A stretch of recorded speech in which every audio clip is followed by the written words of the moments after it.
Welcome to Oregon Voters Digest, the program that brings forward the social and political issues that are important to people living here in the Pacific Northwest. And now, your host, Bruce Broussard. Welcome again to this segment of the Oregon Voters Digest. I'm Bruce Broussard, your host. By George, we're going to jump right into this particular issue. And we're talking about the whole issue of, hey, getting Portland back, City of Roses. Boy, I tell you, I think we can do it. I think we can do it during this particular time. We can get the right leadership. We can get the right focus. We can get the right folks dealing with issues, specific issues. And we've got 3 commissioners per district here in the city of Portland. Wow. That's awesome. And imagine now we'll be able to communicate, if you will, with the county. Got me? Because in fact, at one point in time, I thought we should have merged that situation a long time ago. Yeah, it should have been just a big city with no problem. But hey, similar to San Francisco. Yeah, exactly. They have a city county combined. Exactly. So, but my point is that we got the idea that put the same piece together. Because trust me, those 3 commissioners are going to make sure that the county does its job, and the county is changing. The county is changing big time. Well, just in continuing our rumor section, or not even our rumor section, but we do have a new candidate that's running for District 2 for the county commission. Right. Jessie Burke, the owner of Society Hotel. Oh, yeah. Yes. She's also the president of the Old Town Neighborhood Association. I saw her. We want to get her on. And she's the manager of Nathan Vasquez's campaign for district attorney. I saw that. That's another little race we need to talk about there, too. Schmitz is in that. I talked to Schmidt at a celebration of life recently, and he was interested in sharing his perspective and some of the things that he's learned over his first 4 years as district attorney. Okay. Well, hey, look, I better go on in for John. This is another show we're doing now. We did something last week, and so we wanted to complete, if you will, the informative part of the whole idea of the race and whatever, and the donors program and this and the other. But we just didn't have enough time, so I thought maybe we'd go on and give you another 30 minutes. I think that's what it's going to take. And then I've got another person I'm going to be interviewing here, a possibility of somewhat an issue, if you will, that I think we got a solution to. Okay? Go from there. So let's just jump right on in there, John. Well, yeah, welcome back. Welcome back, Bruce. So one of the things that, one of the reasons why we have been examining all the candidates and the way the district lines out is this represents a different way of campaigning. Nobody really has a game plan on how to run a ranked choice voting with 3 candidates in each district. And so a lot of theories have been thrown out there on how this race is going to develop. And one thing that's been bounced around quite a bit is a slate of candidates. So this would be a situation where either like an outside group decides to create basically a litmus test and says, well, all these candidates right here pass this litmus test. For example, like prevailing wage work. Me personally, I believe anytime the city of Portland or any government entity creates a job, it should be a living wage job. Right. And so a lot of times when you see construction, like the affordable housing, people building affordable housing units, and you see units coming in at like $500,000 per unit, but they're like, well, the private sector can get it done for $300,000, but they're not making living wage jobs. And so what somebody would do is, like, if there was an outside group that had felt like living wage jobs or prevailing wage work or living wage jobs was important, they could go out and interview all the candidates that were running for office. Ask them, do you believe in prevailing wage jobs or do you not? And then so as a like a nonprofit or whatever, they're not advocating on behalf of a candidate, they're advocating on behalf of issue, prevailing wage. And so what they'll say is, these 7 candidates right here believe in prevailing wage work. And so you should vote for these people, and they're going to be in each district and everything like that. So that's one way that slates of candidates are going to be created in this campaign. Another way that slates are going to be, I believe, have the possibility of being created is, especially with the funds being cut down to like $40,000. Right. And that hasn't been done yet. Then we'll make sure It's going to come with the new budget, which is going to be voted on, I think, early February. Early February, so it's not there yet. So right. So be cautious about putting staff together and making promises to people. I know. That's going to be another issue. So candidates within the same district, they could all, they could qualify one another and say, hey, we got all this stuff in common. Okay. Why don't we combine all of our funds? There you go. And run together. And so if like 3 candidates got together in District 2, for example, they each got their in total like $50,000 after they got their $250 donation. They could combine that to $150. Right. And so like a lot of times people are like, well, what's this money all about? People are always talking about money. Well, what money ultimately comes down to is like a portion of that money is going to be for your campaign infrastructure, right? The people infrastructure, and then like the physical infrastructure, like emails and websites, but you also need staff like campaign managers, advertisement. Social media, buddy. So, but it's like this is what the money comes down to is like how do candidates get their message out? Right. A lot of people think the most effective way to get your message out is by television commercials. Those are expensive. They're going to be way more expensive come next October because you're going to be competing with presidential races. You're going to be competing with county races. You're going to be competing with a couple of congressional races. You're going to actually, the county commissioners aren't going to be able to advertise anything. Like they've got some crazy rules on campaign expenditures. You got the mayor's race going on. So basic rules of supply and demand. If a bunch of people are wanting that airtime, so television's going to be very, very expensive, and that's going to be the domain for rich candidates to get their message out. Back in the day, people used radio. To get their message out. Another way that people can get their message out is by phone calls. And so phone calls can be made either by a group of volunteers phone banking. That was some of my earliest experiences being involved with campaigns was phone banking for candidates, following a script.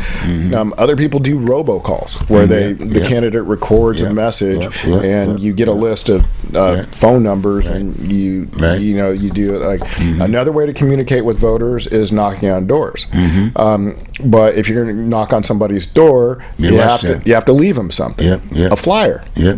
So you have to get into printing and flyer design. But this is some of the things that money can be spent on. Now with the advent of social media, there's another layer. And a lot of people think social media is the most effective advertising medium right now. And then there's all kinds of ways that one can advertise on social media. Give them 15 minutes here. Voters Digest is a good example. So when you're talking about social media, it's not just Facebook. It's Twitter. It's Reddit. It's YouTube. LinkedIn. So all these are viable means, and I think they're each one can be more effective or less effective depending on what you want to get out. For example, if somebody wanted to do, people can do blogs and just go out and send, get followers. If you have a longer form article, like something that's going to be like a page or two, a proper long article, that's not going to work on Twitter that has a 150 character limit or something like that. That might be better suited to Facebook or anything like that. And something I'm not familiar with at all, I don't even have the app, is TikTok. The biggest fundraiser the biggest fundraiser in this race, Angelita Murillo, she's primarily advertising on Instagram and Facebook. And so that's something that should be studied. She's been very, very effective at it. You can just look at it. Right? Yeah, you can just look how much money she's got. And mimic, right? Or at least just learn. Learn something from it. Learn how to. It's open. If it's not for you, at least you got to figure out how to counter it. That's you know what I mean? If you're running, running against. Nowadays, you don't have to try to create something. No, you can just look at somebody else is doing it. That's it. Very simple. But even if you look back about social media started really playing a role in elections in 2008. And so the master of Facebook was Obama. He was brilliant in activating that as a means of communicating his message. Donald Trump was brilliant at Twitter, doing it now. He was really he's not on Twitter anymore, but he was really good. He was really good at Twitter. And then like what we're seeing in this new election cycle, people are using Instagram and TikTok, and if people aren't familiar with those, you're able to give short form videos on those means, and so that's a effective way to communicate with people. And then there's other types of stuff out there. There's like banners. Whenever you pull up a web page, there's advertising on the bottom. There's advertising all kinds in the middle. You can spend the money. Let's put it that way. And then it could be just a banner. It could be a short video. Name. That's it. Name, face. So, familiarity is key. And then issues that resonate within the group. That's right. All these things. That's right. But ultimately, what the voters really want to come down to is like they want to know two things. First off, what's your resume? That's your favorite one. What's your resume? What lane you're in? Get yourself a lane. And then it's like, why are you running? That's right. What change do you want to affect? You're not going to change the world. You're not going to be able to. If you're running for city council, you're not going to be able to change policy in, say, like what solutions do you have from the community for the community but, the issue? And a lot of people have been complaining that these elected officials are getting distracted by issues that they can have no impact personal on. Stuff they have no resume. But remember what we said is like every action has consequences. That's right, exactly. And so, like, New York right now is dealing with that. That's right. And it was just like... it was a sanctuary city. Well, they decided to step into federal policy. Yeah, they did. They decided to step into federal policy, which they're not equipped to do. And they decided to designate themselves a sanctuary city. Now, what's happening? What's happening? The governor of Texas has sent close to 200,000 asylum seekers up to New York City. And in order, and so New York's a little bit unique in that they have this right to housing, and so that anybody there is required to get housing, including the asylum seekers, and they can get like food benefits and things like that.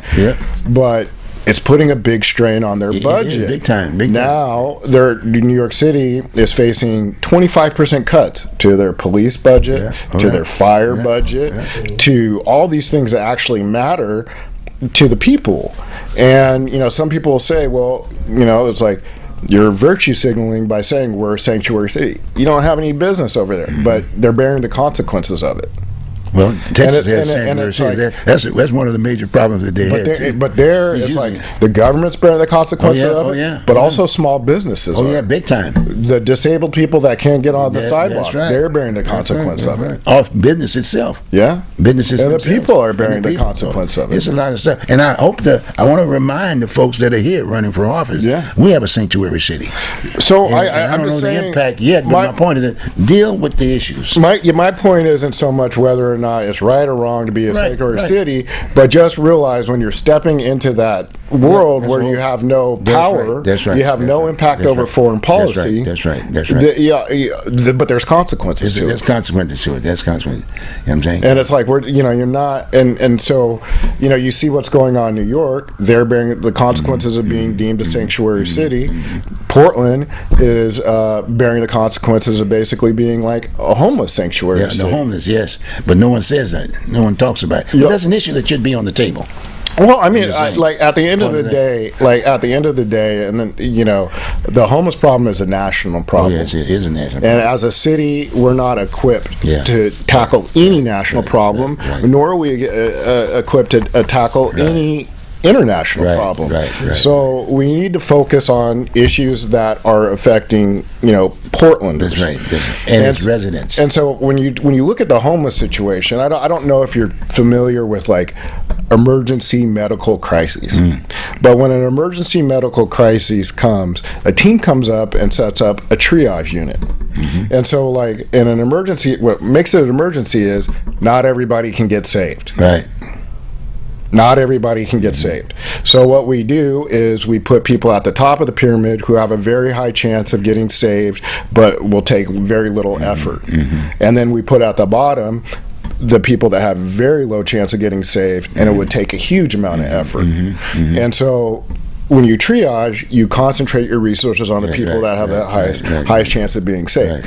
And so when we look at the homeless situation here, again, remember, it's a national problem. Here, we've just thrown it out there. Our solution is just basically anybody that can come to Portland can get low barrier entry housing, and you can just live here for free as long as you make it to Portland. And who's getting lost in the shuffle, because we're not triaging, is victims of domestic violence. That should be our number one priority when we're addressing, the homeless situation.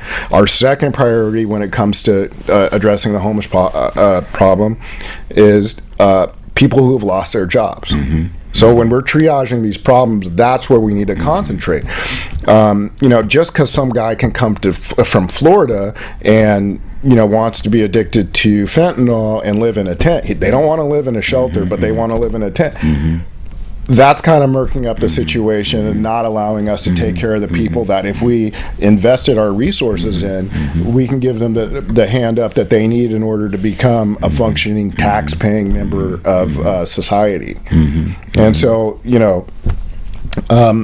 hearing why people want to run, and like the issues aren't that hard this campaign. A lot of times people are wondering, what's my campaign about? Well, if your campaign's not about homelessness, drug crisis, and public safety, we're missing. I might add another one. In all due respect, people don't talk about it, but we don't have that much of a problem in this area for that. But we do. It's here. We have the whole issue of sanctuary city. See, and I can still remember the situation with reference to citizenship. Basically, that was Nixon and Bush, right? You know what I mean? And in both instances, people got their citizenship. They didn't go through the process piece. And I'm saying those individuals that have gotten those citizenship that way during that time are now very productive. And that's great. But in all due respect, they ought to consider putting something together to solve that problem, and then with a comprehensive kind of a deal. But come up with it would add a little bit better, because a lot of folks are running, and I want folks to run who happen to be Hispanic. And then even something that has a personal interest with you is, as a country, we're not treating our veterans right. That's right. Huge number of our homeless, got addicted to pain pills when they were fighting our global war on terror, and now we're not providing. I think we're one of the first great empires to not provide housing to our soldiers. Right. Oh yes, that's a heavy piece. In fact, it's a heavy job going over there to foreign countries and doing our dirty work. Oh, very much so. And a lot of psychological scarring happens, and it's very, very hard. And for us to have homeless vets. Well, I'm glad you brought that issue up, because as you know, that we got the the No Vets Left Behind in Oregon aspect of it, and one of my primary sources to get them benefits that in most cases they don't get when they get out, unless they took the 20 years or so in aspect of it. And there's a system that you have to go through the process as to. Now all of a sudden there's some entities that are attacking that system. I heard something recently in the news crazy. About making a cut. I'm going to get the cut from the standpoint of saying those veterans who are getting benefits, maybe for some strange reason they got them illegally, this, that, and the other. And that bothers me, because in all due respect, the system is supposed to be set up. They're the ones supposed to be filling out the forms and this, that, and the other. But in this particular case, this is what's interesting about this piece is that they highlighted it on the news and in the newspaper and on Facebook and message and whatever, that they had highlighted this one particular veteran, okay, and said that the 10,000 letters were sent out. 10,000 sent out, and said to veterans, give us the money back right away. They wanted to take money from the veterans? To vets, the money that they'd already given them, $10,000 back. But the thing that really got me, and the face that they used was a black face. Well, that's ridiculous, because right off the bat they put the race situation in there, that kind of a deal. And here's this guy. You can Google it. And I got it. Maybe I'll do it on another date. But the fact of the matter is that this particular person, he just said, look, I'm in my 70s or whatever, and I've got to come back and give them $100 and some $1,000. And he said, I don't have no money. Yeah. And what am I going to do? And he was in a homeless situation to begin with. I mean, he didn't have so he went there, and actually I've gone and looked, and that's one of my priorities, to go to the homeless situation. That makes a stressful situation worse. And hey, we spent some time over there. Yeah. We lost families. I lost my first family from over there, aspect of it, and a lot of other issues that I had to go through. Okay, and I in fact, that was one of the reasons why I didn't want to go and basically go for those benefits, because I had this mindset about all the other things that would, rather than them really dotting the I's and crossing the T's for those vets, because the VFW basically runs that whole program, but they got outside sources, private sources, and these private sources will represent a vet. But guess what? If anything goes wrong, they're not getting charged. They get paid right off the bat. They get paid on that first check. So it bothers me, but I'm glad you brought that issue up, because I'm on top of that right now. Yeah, I mean, I'm going to do a show on that. It's a consequences of our foreign policy. I personally, I believe our military should be home. That's right. That's right. They should be protecting our border. Right. That's right. I'm not crazy about going to foreign countries, especially now when our economy is a lot weaker. We used to have the strength of dollar to be able to go over there and help countries out, but right now I would just really prefer for us to focus on home rather than getting involved in foreign. We got to do our own stuff first. A lot of folks, in fact, even here, going right back to what we're talking about right now, that's really the campaign. The campaign is that we got to start focusing on our own residents to start with. When you talk about that triage aspect of it, I hear where you're coming from, but at the same time, let's make sure we take care of ourselves first. And some if you don't take care of yourself, you can't take care of anybody else. You're just you end up hurting other people. And I hope I want the Hispanic community to understand very clearly, it's not about being anti those individuals that are in that process right now about the border piece. No. I was one of the ones that sort of helped out on that whole piece about citizenship when they got it from there. See, no. The key is that I'm saying you're responsible. You're here now. You got American citizenship aspect of it. So spend some time trying to figure out how do we solve this problem.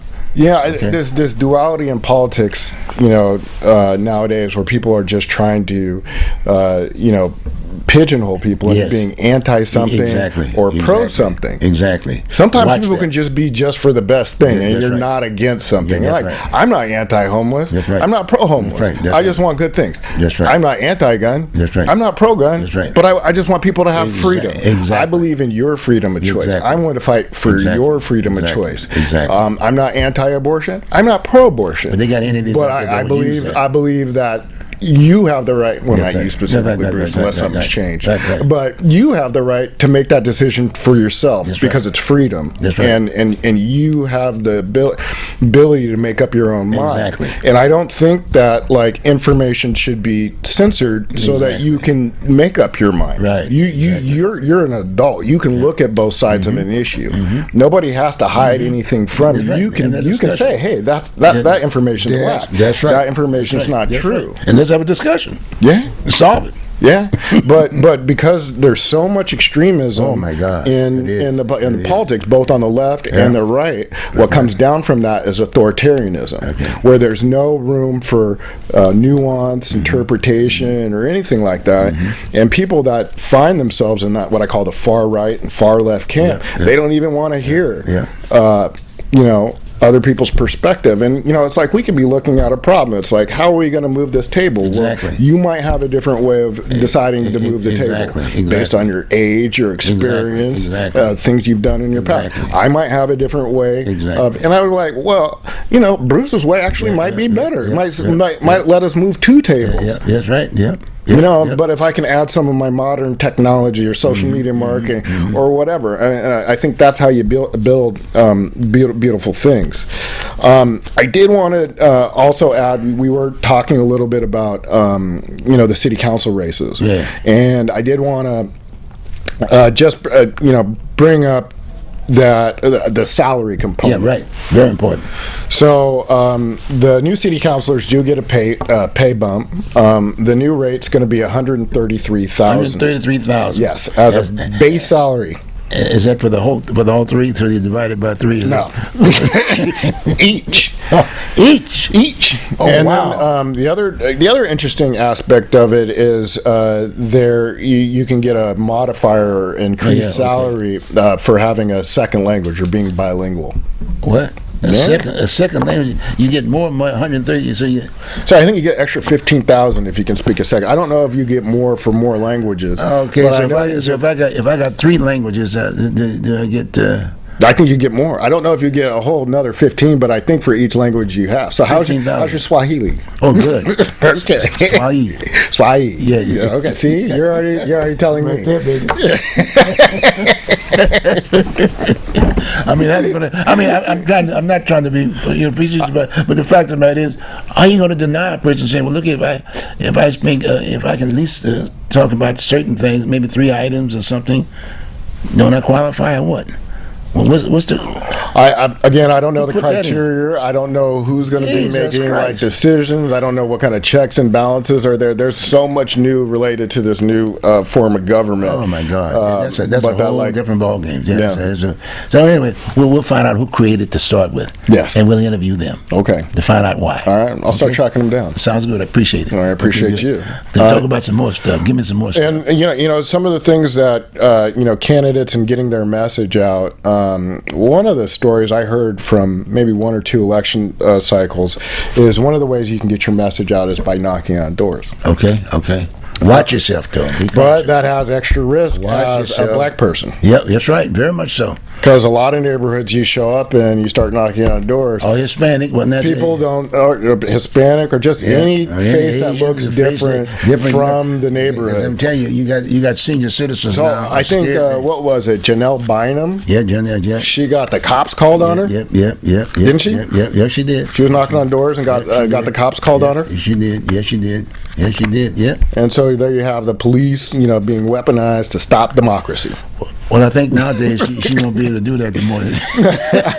Better do something different or something like that. But you know what I mean? The issues. Mm-hmm. Clear there, but doing the knocking on doors thing, that's a toughie. And it was the last election cycle was during COVID, and so that made it even extra difficult. That's right. Blackface, and you're dealing with the mask and everything like that, and so that made it a lot harder for people to get their message out. And then here we are trying with this campaign. No. And then the thing that we worried about, the money. So who's picking up the tab? That's the other thing. Right. See, that's beyond that aspect of it. And then, so that's why it's so important that people need to know that address the issues, have a lane aspect of it, because have a budget. Have a budget. Because it's like once you start spending, like generally in campaigns, once you start doing something, you can't stop until election day. Right. So if you're going to send out a newsletter, once a month, you got to do it every month. Or you're going to send it out once a week, you got to do it. If you're going to advertise on social media, you got to do it. Consistency is one thing that voters subconsciously look for. That's right. And so... and consequences, too, by the way. If you spend the money, isn't that right? Well, and so with the budget getting cut, people have already been projecting how they're going to spend the money. That's right. They've got people up saying, front. "Hey, I'm going to get my first check in February, but I'm gonna give you $1,000, but give me $500 back." Well, not even that, but I'm saying I'm saying that people were budgeting getting a check for $100,000, and they were saying, "Hey, February 15th, I'll give you a check for $5,000." But all of a sudden, your budget gets cut by 65%, and people have been doing all this work for you for the last few months, and they're gonna sue you.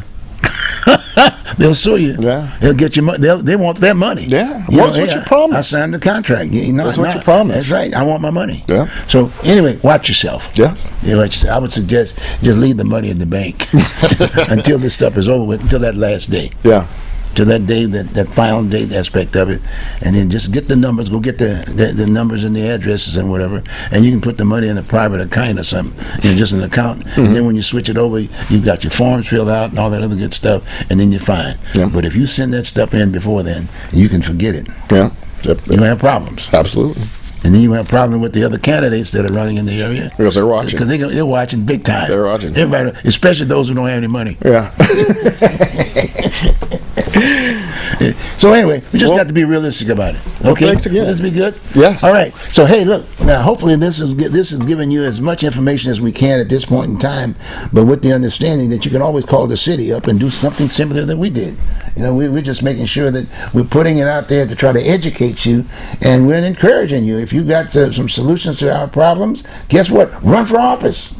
We want everybody to run for office if you got solutions. Because at the end of this cycle, like I said, I want to go downtown and have my cup of coffee and read the newspaper and maybe get the Tribune to get back on the streets for free for a change. Mm-hmm. And we're losing some of the minority newspapers now. Oh yeah. El Hispanic was here at one point in time. Yeah. The Scanner's not. They're not there. Bernie has his issues, and so he's not there anymore. But we are going to the MLK breakfast. The MLK breakfast at the convention center. Oh. Which one was that? Bernie has the annual Martin Luther King breakfast. Oh yeah, well other folks have too. Yeah, Ken does too. I hear you. Yeah, that's a good idea. Yeah. That's a good idea. But my point is that I always like that because it brings everybody together. That's right. Of the year. But I'd really like the mayor to start doing that kind of deal because we have several kinds of things with various cultures and whatever. Just have one at the Coliseum or whatever. Have a culture kind of a deal for everybody. I like it. And you got everybody there. Bring them all together. Yeah, and then that way, if I don't go to so and so, I'm anti that particular culture. No. Just do the whole culture deal under one goddamn deal, and then I'm happy. I'll go. Okay. See, but the politicizing it is not a good deal. Never. Okay. So that's another deal about getting the roses back. Mm-hmm. Okay, roses is one. Let's get roses back. Red and white. I like the roses, different colors in this. Okay. Well, anyway, this has been great. Ready for your next guest? Fantastic. It'll be great, and I'll be waiting for it. I'm going to have this next guest of mine, and do take care of yourself, and we'll be back with you. We'll catch you on the Zoom. Take care. Oregon Voters Digest, the program that brings forward the social and political issues that are important to people living here in the Pacific Northwest. And now, your host, Bruce Broussard. But my point is that, the whole thing, and that's the thing that I'm trying to emphasize here on the Oregon Voters Digest, and that's why I'm doing this here, is that we're trying to get our city back right. For all of us. All of us. All of us. So here's the time to clean up. To clean up. Even those, in all due respect, that you got to eat. And that's the other thing I always say, you got to eat. Yes, everybody got to eat. So, and if you don't have no job, next door's got the food, and I'm going to go there and get me something to eat. I'm going to feed my kids. Right. I mean, I like to put it that way. Oh, you can't do that. You can't say this kind of... No. Everybody has to eat. Right. You get my point? And some of our issues is as a result of people not being able to eat. A lot of times people say criminal justice system, but I got to look at it beyond that point. See, but there's some folks who might have picked up that canned good out of the store, but they didn't get caught. And then the other cat was just attempting to get the deal, and he got in jail. Yeah. See, that's the real thing. That's the real life deal aspect of it. So on that particular point, I thought I'd bring in a guest at this point in time that I'd like to share a kind of a solution kind of a deal to one of the issues that's been facing us here within our community. In all due respect, and it goes right around the same point. Like I said, people get into the mindset, and they get into a situation. And we came up with a solution. If you committed a crime, then you suffer the consequences, and you go to an area where you get rehab. It's called, normally say, the pen or jail or this, that, and the other. And then once you rehab, you get your certain term, then you're out. But the idea is that's a rehab kind of a piece. And then the idea is that hopefully you can get out of that rehab situation and then come back out and be a productive citizen aspect of it. And that's the flow. The system is there. The key is that we just got to improve it. We just got to make sure that it's part and parcel of the solution for the total solution that we're trying to address now. Exactly. That we have this opportunity to do this. This is a beautiful time. So I've invited this gentleman here. Here he sits right here. Roy, right? Earle. He's always catch me on that. I don't know why I keep calling you. That's a good name. That's a good name. Good name. But anyway, this guy is a very popular individual. I've known him for a number of years, and even when I was a Marine recruiter, and I met him during that particular time, and he's had some experiences, but he's gone through that process, and he's the kind of example that I think we should look forward to, because he basically had a little issue aspect of it, went to the institute. He'd talk about it a little bit more, but went to the institution. He got out of this deal. He became a productive citizen. He's working. I saw him working at another entity. I mean, he just worked, and so here he's sitting today. He's productive and out of the issue, and he's back. And I just want to share that, because that becomes part of what I'm looking at, and that we can all deal with while we're going through these processes right now. Amen. You got my point? And I've invited him. In fact, I've even told him that he ought to even consider running for office, just to make sure we get the message out. To make sure we get the message. You don't know that. I'm saying it because I'm saying that there are some folks out here that have gone through that process and back in society and doing this, that, and the other. I'm suggesting run for office. Yeah. Run for office. Cause why not? Why not? You'll be at the table. No one can say you can be at the table. Yeah. And you don't necessarily have to. In all due respect, you get as we went through that whole process of trying to run for office, you have the option. You can either go for the money, or you can just run. Right. You pull X number of dollars out your pocket and just whatever, or get so many names to sign up, and your name officially is there. You're a candidate, and for a certain period of time, you're sitting at the table. All right. You see what I'm saying? And that's a good thing, because the folks who are in a position to have big money are going to have to listen to what you have to say, and they're going to have to deal with what you have to say, because at the end of the day, they got to get the votes to win.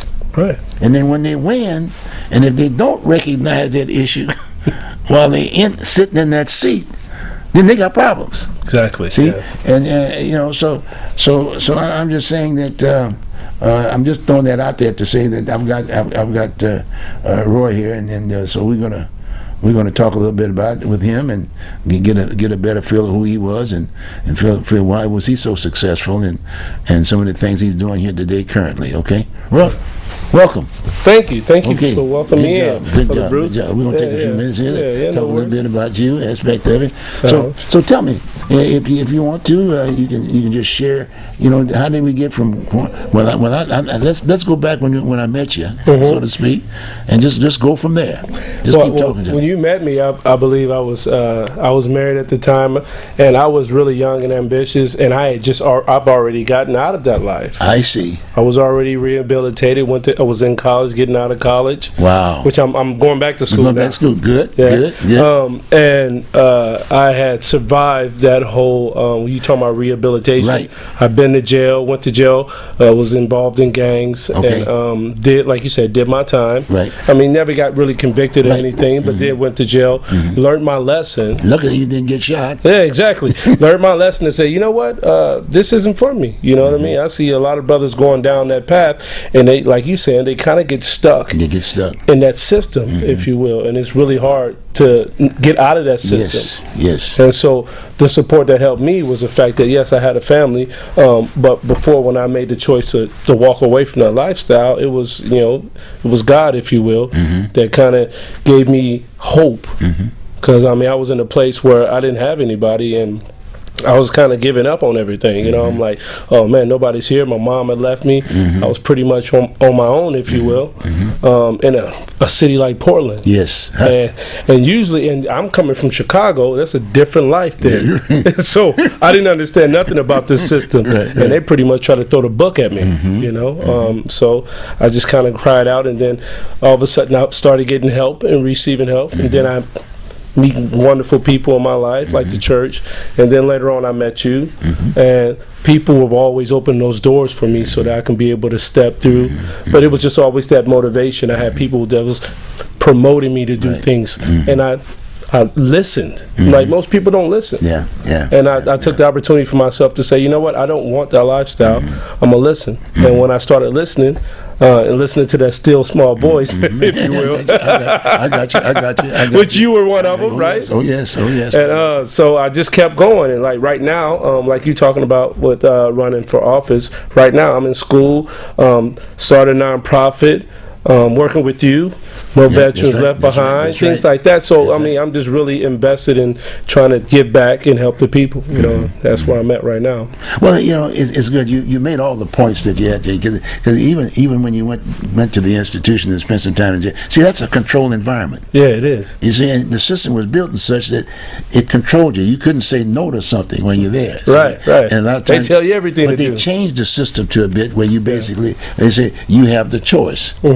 You know, or if not that, they've got a situation where you can actually take your case and go through the law thing. You know, you got judges. You know, my point is, things that I have to, that the person who had committed a crime has to come up and pay for it. Yeah, in sometimes in a legal way. Right, that's true. You know what I'm saying? So that system sort of changed. See, now to me, we need to go back and audit the system. To make sure that if it's a controlled environment, if a person, for instance, commits the crime and gets in that environment and didn't get that GED, like I did. What? That's right. You got GED over there. I did. But you volunteered it.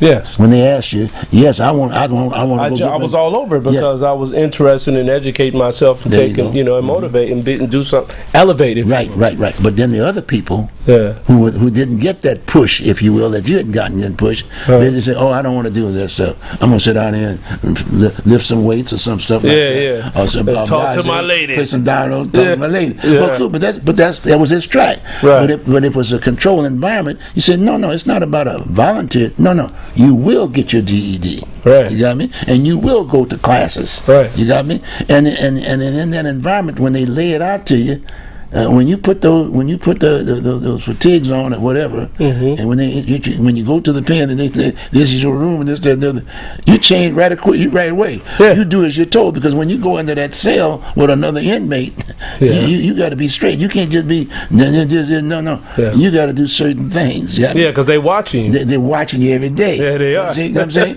So the key is that there's some. I remember when they put the boot camp piece in there. Oh yeah. Got me? And see, at my point, and I tried to get. I really wanted to get in, because being former, Marine, and I know what it did for me. Got me? And the idea is that I wanted to get in and keep improving it. Saying, hey, look, everybody should go to boot camp. You got my point? Yeah. Because there's a cats be doing the dumbbell and this, that, and the weight and this. Well, boom. When in boot camp, that's one of the main things you do. Physical fitness. You got me? There ain't no wrong with that. There's no wrong, and it's good. Yeah. It's good. But they didn't have the whole system. It was a volunteer type thing. Right. It was volunteer. It wasn't mandatory. That should be a part of the deal. Because when you think about who am I thinking about? Not it was it Tyson.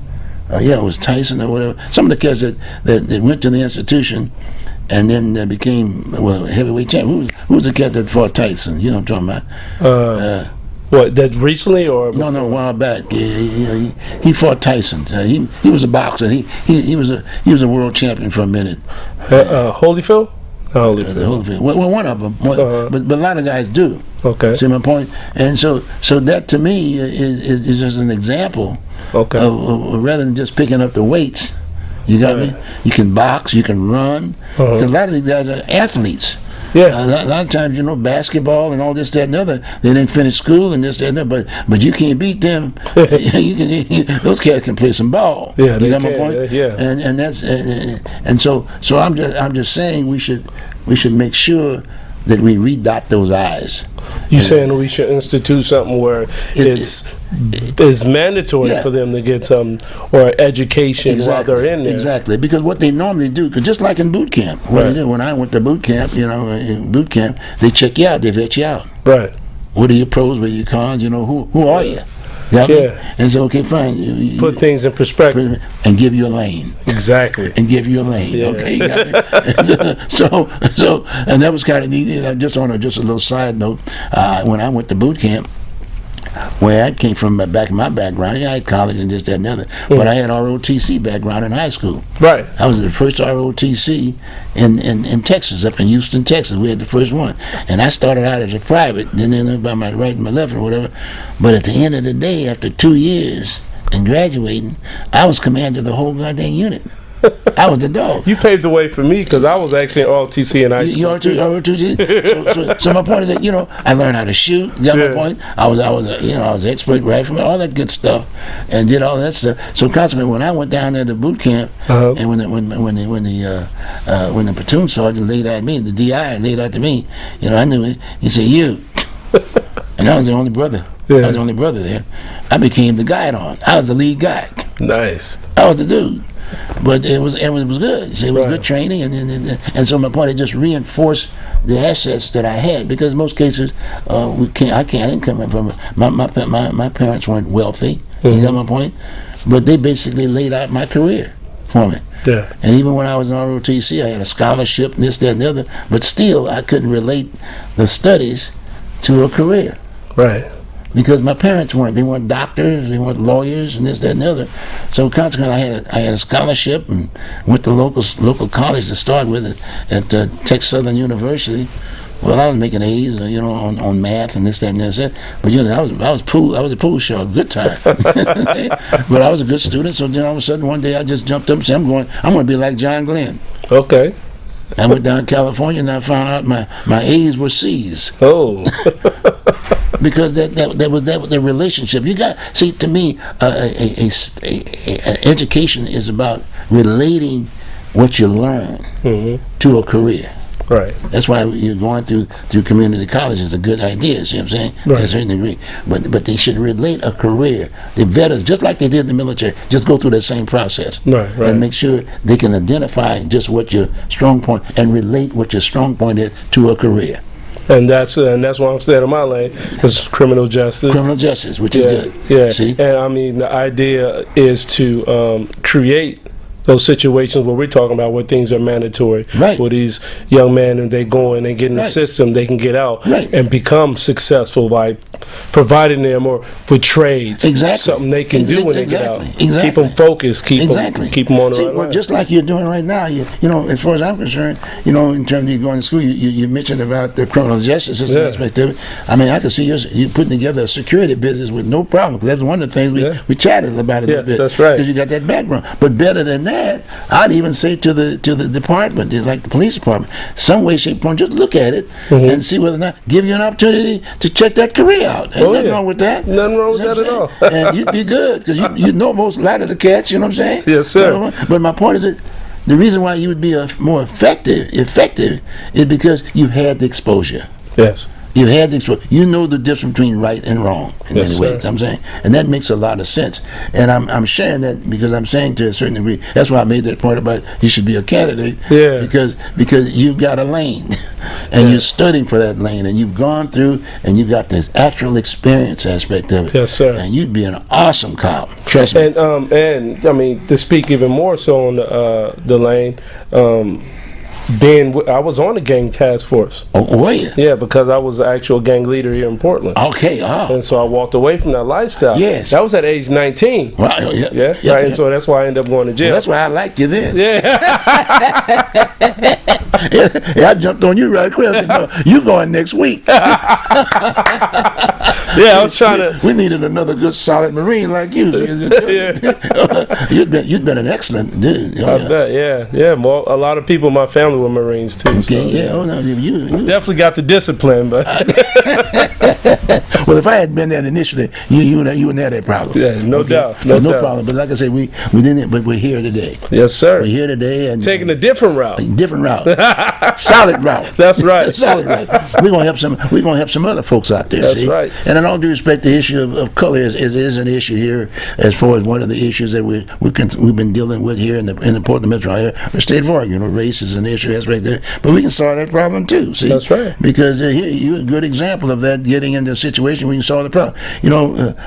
Crime is not about just black No, it's not. or Hispanic or even white. It's just crime. It's interesting that you say that. I feel like if we don't focus on the race part of it, I think the crime will go away because we're looking at the whole picture. Exactly. Instead of one part. Exactly. Instead of one race. Well, that's why. Or another race. That's right. That's right. And then that's part of my lane too. See, yes, it is. Even when inclusion, huh? That's right. When I came here as a Marine Corps, as a Marine recruiter, I had no problem going anywhere.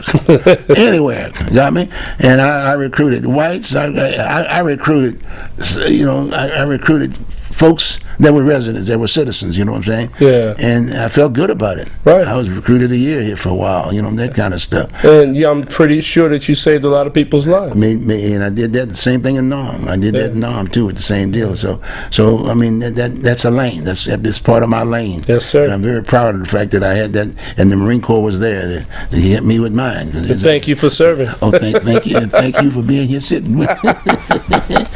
And maybe you can serve in a capacity. Oh yeah. You know what I mean? Yes, now, sir. I understand you got this nonprofit piece that you put together too. I thought that was interesting. Yeah. What was the name of it again? Freedom Ministry Inc. Freedom Ministry Inc. But it's the same thing like we're talking about. Right. That lane.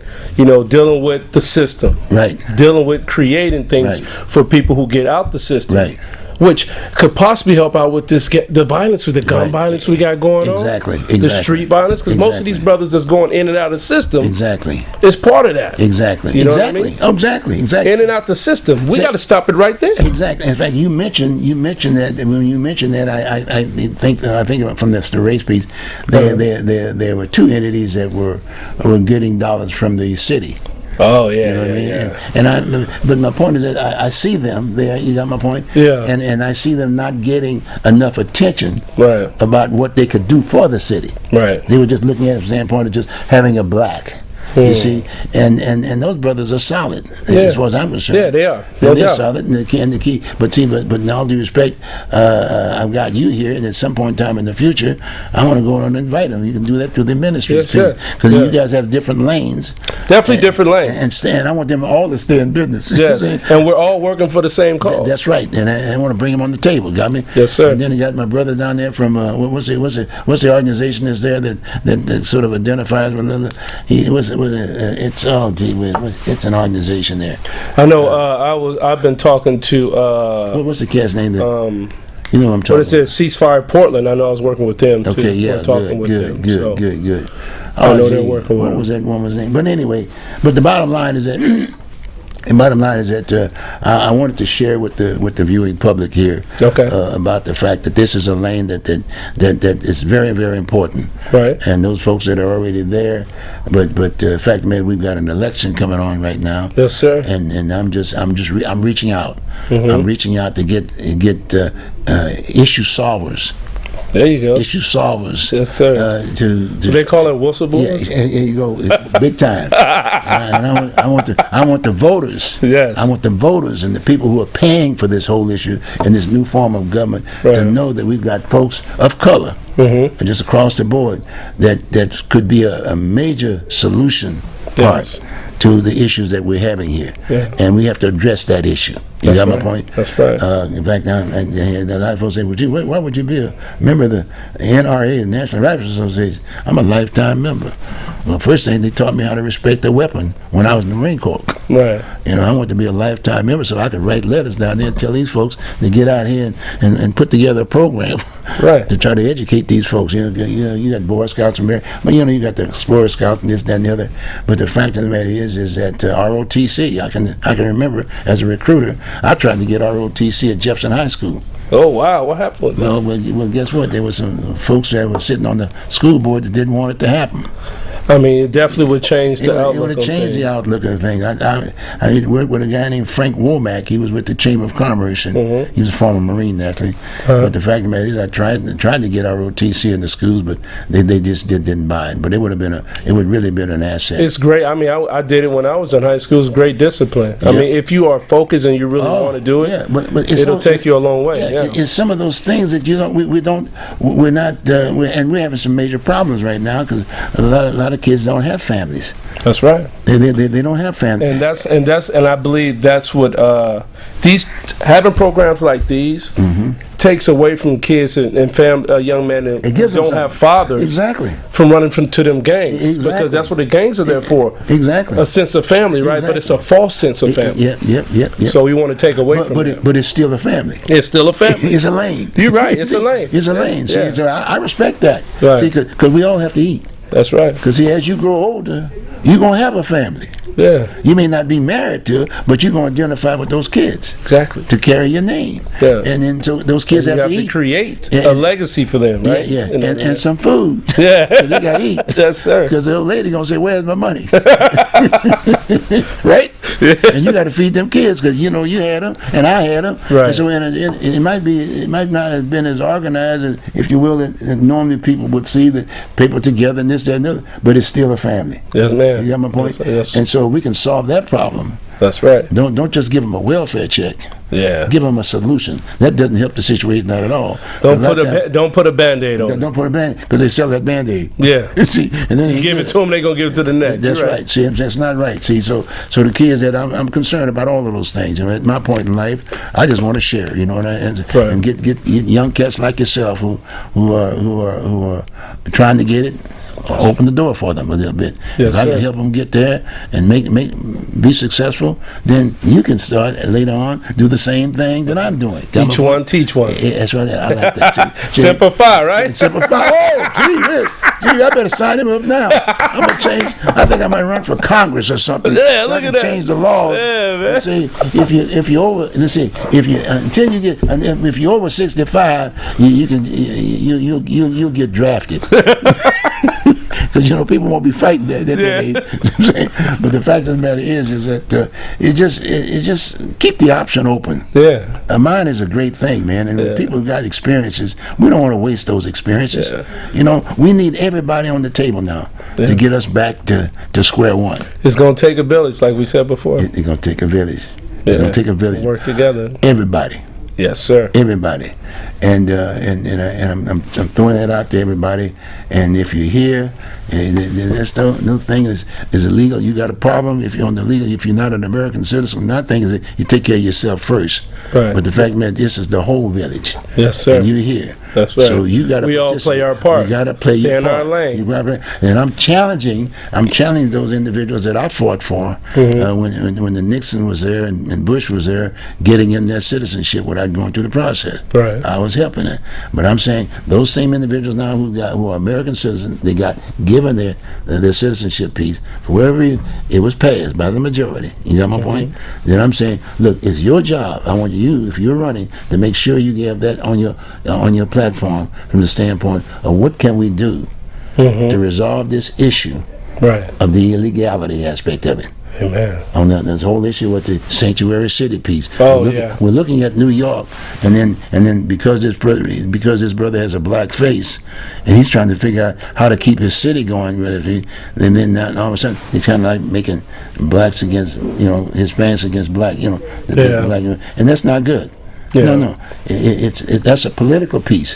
But here in Portland, we don't have that much of an issue, right? Because we're not that side. We just it could happen here. Yeah. But the fact, man, we have the opportunity to look at what can we do to solve it. We can look at New York and learn from that. We learn from that. For instance, like I don't see. Excuse the French. I don't see any mixes on the as many as whatever on the homeless piece because they got family here. Mm-hmm. See, so it's kids. That's a plus. We need to talk about that. I'm gonna do something about that later on in the campaign to talk about that. Get some folks who are running for office who happen to be Hispanic. Yes, sir. And I'm gonna ask them, what are you gonna do about this piece? See what I'm saying? Got me? You gotta call them out. Huh? That's right. I want them to do something about it on the end. Well, look, this has just been great. Yes, sir. It's really a pleasure. Thank you for having me on. You got pleasure. You got the right braces on too. Yeah. I see the cross. Yeah, I'm representing. I be like representing. I gotta represent, man. It keeps me in line. All right. Yes, sir. Thank you very much, my brother. Thank you. I really appreciate it. It's going to be a pleasure working with you, okay? Yes, sir. Good. I look forward to it. Okay. Folks, there it is. You got the complete deal now for running for office and the issues and dealing this, that, and the other. And you can always share this with your friends by, on social media and whatever. And I think we can solve this problem. Yeah. But let's do it during this election cycle. Yeah. We got the opportunity for the county and the city of Portland, and for the state for that matter. Yeah. They can use an example. This is the living room. Take care. Have a good day. Have a good weekend. We'll see you next week. Take care. Bye. All right. You like that? That was good.